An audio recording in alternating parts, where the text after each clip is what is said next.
एक 10 साल का बच्चा होता है जो कि अपने ही मोहल्ले के गली में खेल रहा होता है और खेलने के कुछ ही टाइम बाद अपने घर पे जाता है और जैसे ही घर पहुंचता है लगभग उसके 20 मिनट बाद उसी घर से रोने और चीखने की आवाजें आने लगती है। गली मोहल्ले के लोग जैसे ही शोरगुल की आवाज सुनते हैं भागते हुए उस घर की तरफ जाते हैं और जब वहां घर पे जाते हैं तो कुछ ऐसी चीजें देखते हैं जिसे देखने के बाद उनके पैरों तले मानो जमीन खिसक जाती है। दरअसल वो 10 साल का बच्चा इस दुनिया को छोड़कर जा चुका था और वहां पर देखते ही देखते सैकड़ों की संख्या में लोग इकट्ठा हो जाते हैं।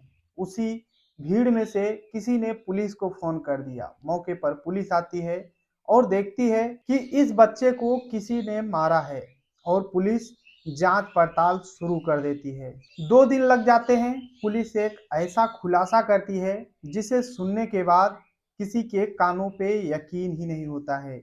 जिस रिश्ते को बेहद पवित्र माना जाता है वही रिश्ता इस हद तक गुजर सकता है, किसी को यकीन नहीं होता है। क्या है पूरी कहानी इस वीडियो में, आखिर उस 10 साल के बच्चे के साथ उस टाइम हुआ क्या था, पूरी कहानी इस वीडियो में बात करूंगा। बस लास्ट तक बने रहो और देखते रहो। नमस्कार दोस्तों, मैं विजय शंकर पाल। इस वीडियो को लाइक करना, चैनल सब्सक्राइब करना।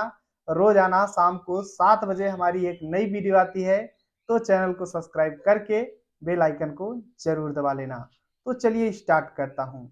आज की जो सच्ची घटना सुनाने जा रहा हूँ यह है पश्चिम बंगाल में एक जिला लगता है हुगली। यहीं का एक इलाका है आदर्श कॉलोनी और यहीं पर एक व्यक्ति रहा करता है जिसका नाम पंकज शर्मा होता है, जिसकी उम्र 35 साल होती है।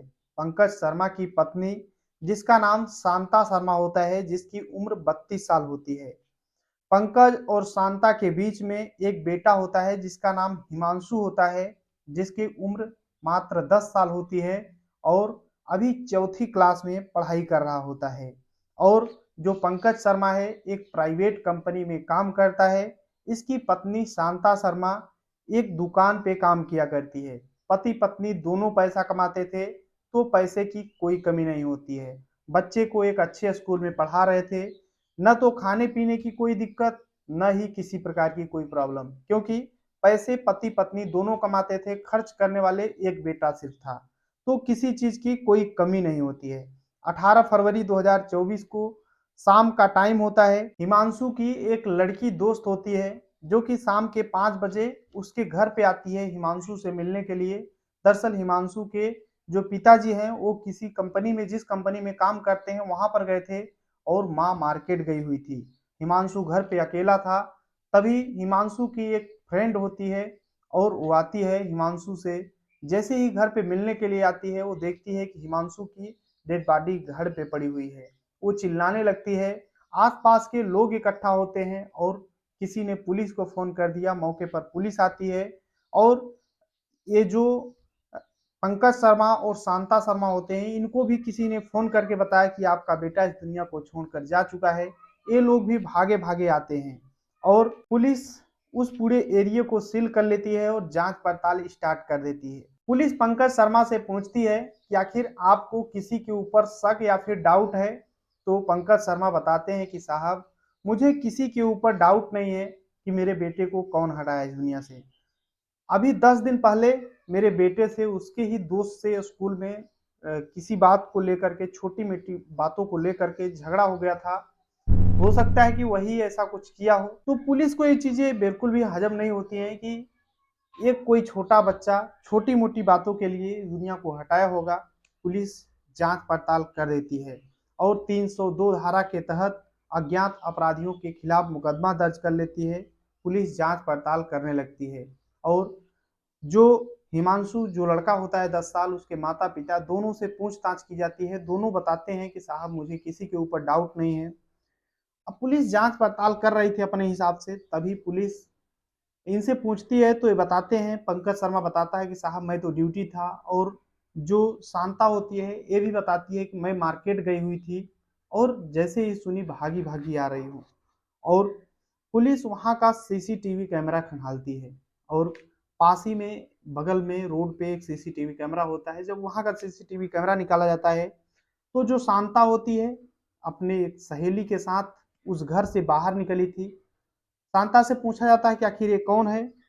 तो वो बताती है कि ये इशरत परवीन मेरी एक सहेली है, जो कि आई हुई थी मुझसे मिलने के लिए और मैं इसको ही छोड़ने मार्केट गई थी। पुलिस जांच पड़ताल में लगी थी। पुलिस शांता का कॉल डिटेल निकालती है। इसके ऊपर कुछ डाउट पुलिस को लगता है, तो शांता का जब कॉल डिटेल निकालती है तो ये ज्यादातर इशरत परवीन से घंटों घंटों रोज आना बात करती थी। लेकिन जिस दिन उसके शांता का बेटा इस दुनिया को छोड़कर गया है, उस दिन कुछ ही देर बात की थी, उसके बाद उसका लोकेशन यहीं पर दिखा रहा था। उसके बाद शांता परवीन की मोबाइल स्विच ऑफ दिखाने लगी थी। और फिर जब ये घटना पूरी हो जाती है, रात में दूसरे दिन पुलिस का डिटेल निकाली थी, तो उस दिन भी वो इशरत परवीन शांता से बात की थी। पुलिस जांच पड़ताल करती है, उससे शांता के ऊपर डाउट लगता है। आसपास के लोगों से पूछा जाता है कि आखिर आप लोगों को किसी के ऊपर डाउट है? तो आसपास के लोग बताते हैं कि साहब, जो पंकज शर्मा है इसके यहाँ एक कुत्ता, पालतू कुत्ता है। कोई भी इसके घर आता था तो ये भौंकता था पालतू कुत्ता, लेकिन जिस दिन ये घटना हुआ है वो पालतू कुत्ता बिल्कुल भी भौंका नहीं है। पुलिस को लगता है कि शायद कोई घर का ही है जो इस तरह की घटना को अंजाम दिया है। जब पालतू कुत्ता भौंका नहीं तो घर का ही व्यक्ति रहा होगा। पुलिस शांता को उठाती है और थाने लेकर आती है और इससे पूछताछ किया जाता है। पुलिस जब घुमा फिरा करके पूछती है, बोलती है कि मुझे सब कुछ पता हो गया है, तुम्हारी कॉल डिटेल मुझे पता है। तो शांता जो है ये टूट जाती है।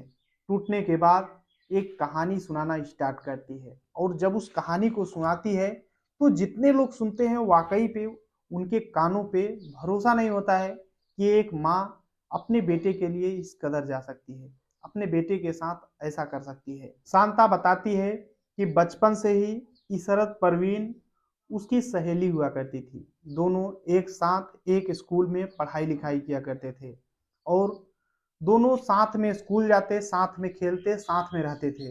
इशरत परवीन, दोनों औरतें थे, शांता और इशरत परवीन।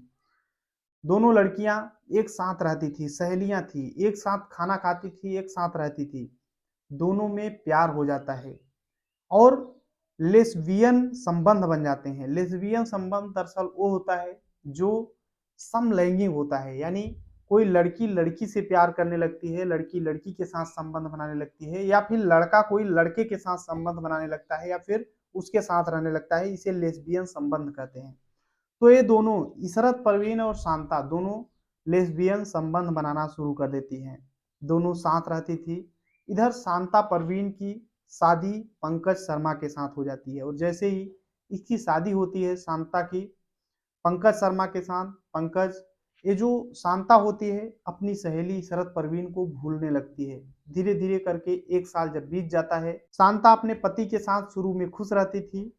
इधर जैसे ही एक साल बीतता है, शांता परवीन को एक बेटा पैदा होता है और जैसे ही एक बेटा होता है फिर से शांता को अपनी सहेली इशरत परवीन की याद आने लगती है। अब वो अपने पति पंकज शर्मा से बिल्कुल भी खुश नहीं रहती थी।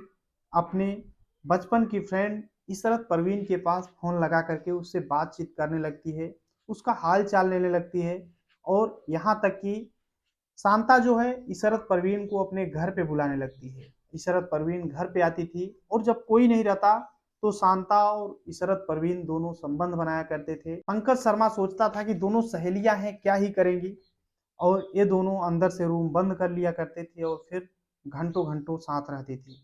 पंकज को बिल्कुल भी डाउट नहीं होता था। इधर जो इशरत परवीन होती है, इसके घर वाले भी इसकी शादी कर देते हैं कहीं पर। इशरत परवीन अपने ससुराल जाती है, लेकिन ये अपने पति के साथ बिल्कुल भी खुश नहीं रहती है, उससे लड़ाई झगड़ा करके अपने मायके आ जाती है और इशरत परवीन और शांता दोनों एक साथ रहने लगती हैं, दोनों संबंध बनाती हैं, दोनों प्यार मोहब्बत करने लगती हैं।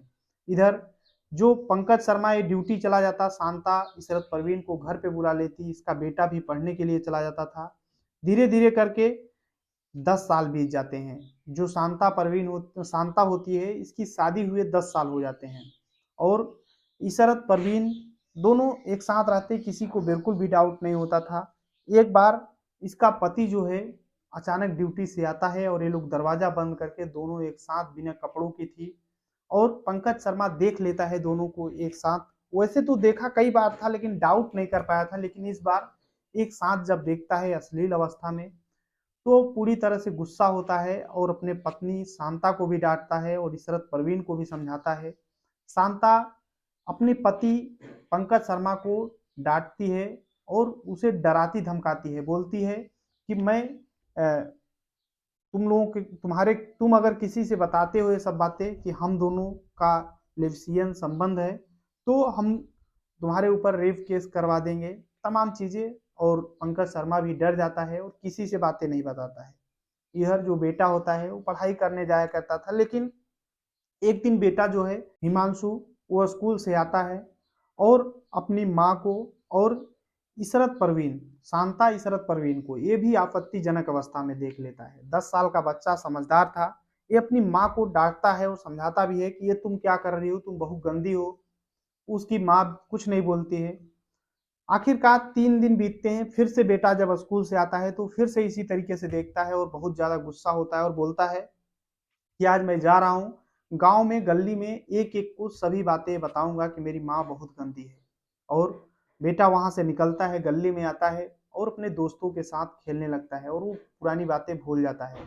लेकिन उधर शांता और इशरत परवीन दोनों आपस में घबराहट में थी कि आखिर अब वो गया है बाहर तो सभी से बता देगा ये बातें, और ये लोग बहुत ज्यादा डरने लगती हैं और मन ही मन प्लानिंग करने लगती हैं। इधर जो बेटा होता है हिमांशु ये किसी से नहीं बताता है, खेलने में भूल जाता है। उसके बाद फिर घर आता है, शाम के 5 बज जाते हैं और जैसे ही घर आता है ये दोनों माँ और जो इसकी माँ और माँ की सहेली यानी शांता और जो इशरत परवीन होती है दोनों प्लानिंग कर ली थी कि इस लड़के को इस दुनिया से हटाना है, वरना हम दोनों को जो संबंध बन रहे हैं पूरी दुनिया के सामने आ जाएगा और हम लोगों की इज्जत तार तार हो जाएगी, फिर हम दोनों मिल नहीं पाएंगे।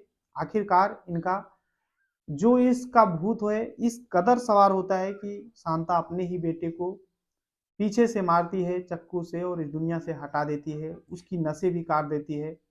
और जब ये सब पूरी घटना हो जाती है तो ये दोनों वहां से निकलती हैं, मोबाइल भी स्विच ऑफ कर लेती हैं और फिर जो इशरत परवीन होती है अपना मुंह ढक लेती है और शांता इसको लेकर मार्केट चली जाती है और उसे छोड़ करके कुछ देर बाद घर पे आती है और चिल्लाने लगती है कि मैं तो घर पे थी ही नहीं, मेरे बेटे को कौन ऐसा कर दिया, रोने लगती है।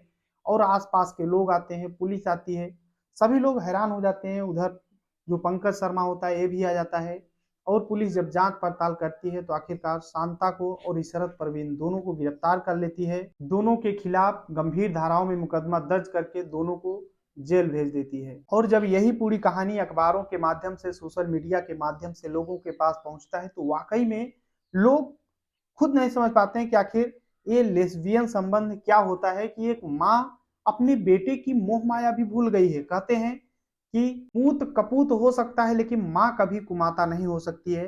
माता कैकेयी अपने बेटे को राज दिलाने के लिए खुद अपने आप को अपमानित कर ली थी, लेकिन यहाँ एक ऐसी माँ जो अपनी इसकी भूत में इस कदर खो जाती है कि अपने ही बेटे को इस दुनिया को छोड़कर जाने के लिए मजबूर कर देती है। बाकी आप लोग ये पूरी कहानी में अपनी राय जरूर देना। ये पूरी कहानी सुनाने का उद्देश्य किसी को परेशान करना है, दुख पहुंचाना नहीं है, बल्कि आप सभी को जागरूक करना है। जहां भी रहें अपना और अपनों का ख्याल रखें, सुरक्षित रहें। मिलते हैं नेक्स्ट वीडियो में, तब तक के लिए जय हिंद, वंदे मातरम।